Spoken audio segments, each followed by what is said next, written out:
Hello everyone and welcome back to another video on the channel. Today we're going to be talking about The Conjuring, The Devil Made Me Do It, or The Conjuring 3, which is the third movie, basically rounding out the trilogy of the actual Conjuring movies, but it's also the ninth movie, I believe, in the Conjuring universe in total. And this is the first one of the Conjuring movies that's not directed by James Wan, and this is why I was extremely skeptical going into this movie. One, because the title is a little bit cheesy, but mainly because James Wan was not the director, and instead it was Michael Chaves who directed The Curse of La Llorona, which is a very, very kind of mediocre to bad movie that most people regard as pretty trash. So I was extremely skeptical going into this thing, and I am happy to say that I did enjoy this movie. It's not nearly as good as the first two Conjuring movies, and this will be a non-spoiler review for this movie, but I will have a spoiler review up along with a ranking of all of the Conjuring universe movies at the end of the weekend. I just need to get that all sorted out. I watched all of them just recently, so I'm excited to talk about all of them, especially spoilers for this one, because there's one aspect of this movie that I was not expecting whatsoever that really did shock me, and I really don't want to ruin that for any of you guys. And so there's one aspect of this movie that is so praiseworthy, and other aspects of this movie that I was just extremely uninterested in. And I want to start off talking about the reason why I go to horror movies, because I don't go to horror movies for the scares, because I don't get scared during horror movies. The closest I've been is Hereditary, and that's one of the scariest movies ever made, or at least most people regard it as one of the scariest movies ever made. And so why do I love horror movies? Why do I think it's my favorite genre when I don't get scared by them? It's because I truly do believe that horror is the best way to get both an audience and get characters to go on an emotional journey and to really push them to their limits. And that's why I love horror movies. I think when it comes to the character aspects of these stories, something that is widely ignored in a lot of horror movies is the most important part of them, and as it is the most important part of any movie, really. And so the characters in this movie, being Ed and Lorraine Warren, are characters that I've loved ever since the first one. So their relationship has always been strong in these movies, especially in the first one, and their arc growing in the second one, and this movie is no different with that. And their storyline in this movie was very good, and their kind of mystery that they're trying to solve in this movie. Again, when I talk about shocking directions that this movie went into, this was more of a not a murder mystery, more of a, it's some sort of mystery where they're trying to figure something out, and it's a very intriguing story because it's not what the trailer pitched me for. This trailer really does pitch the whole "the devil made me do it" aspect of this movie, which was actually the least favorite part of the movie for me. I think that the other stuff that was not shown in the trailer, the stuff that was more surprising to me, and this other character that was introduced in this movie that was extremely interesting in terms of that storyline, was really, really unexpected and cool. And when you get to the third movie in a trilogy, you know, some people want to get the same thing that you've gotten, but then it's kind of overdone at this point, especially when you have a different director on board. You're not going to get that director to do what the previous director did as well, especially when it's James Wan, one of the greatest horror directors. So you do something different, you change the format, you do something unique with this movie compared to the other two, which the other two really are just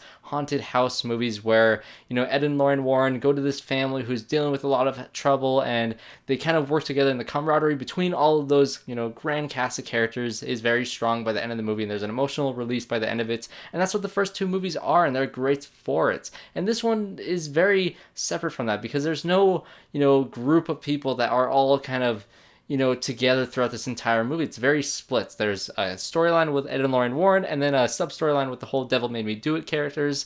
And this is where I will kind of, you know, be a little mixed on this movie because the other characters were just not interesting to me. This movie starts off with a bang. It really starts off at the height of like the ending of the first and second Conjuring movies with like a whole exorcism thing, and it starts off right away and it's in your face. You're like, whoa, this movie's crazy.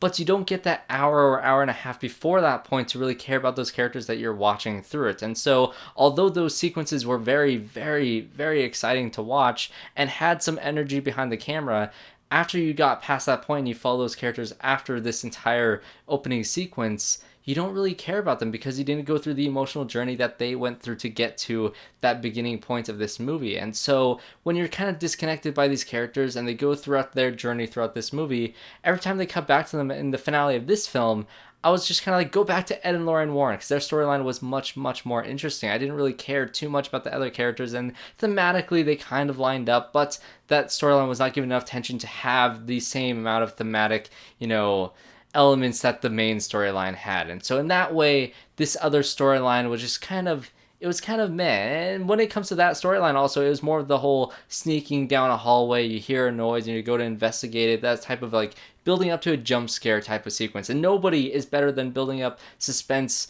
for a jump scare than James Wan is, because in those first two Conjuring movies, I can't really think of a single instance where it was a false jump scare. Like when I say false jump scare, I'm talking about like the raccoons falling off the roof in A Quiet Place, or like it's a squirrel flying out of cabinets, or in this movie it was a rat falling out of a cereal box. It was a false scare. It had nothing to do with anything. And there's two of them in this movie, and they both had to do with rats. And so this movie doesn't do those jump scare sequences with as much mastery as James Wan would do, and that's where you really feel the missing direction from that. However, the director did do a lot of great stuff with, stylistic choices, with lighting and these really cool elements. This is a cool horror movie. There's some really cool visuals throughout it, especially when it comes to, the perception of the people who are being possessed versus the perception of the people who are watching those people on the outside looking in.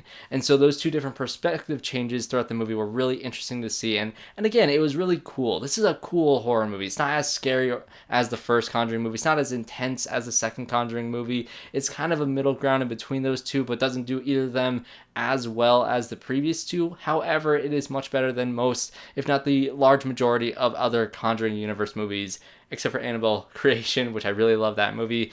But that is my review for The Conjuring 3, The Devil Made Me Do It. I really did enjoy my time in this theater. It was well worth the price of admission, which for me was free, because I work at a theater and I got to see it early. So that's just how I feel about it. So have you guys seen The Conjuring, The Devil Made Me Do It? Let me know in your spoiler-free thoughts in the comments down below. And if you guys are excited for my spoiler review along with rankings of all the movies, check out that video at the end of the weekend. I cannot wait to talk about that, along with checking out my review for A Quiet Place. And I do still want to talk about Cruella in some aspect. I didn't have time to actually film a video for it, but I absolutely loved Cruella. So maybe I'll do a ranking of all the Disney live action movies once I watch through all of them that I want to watch through.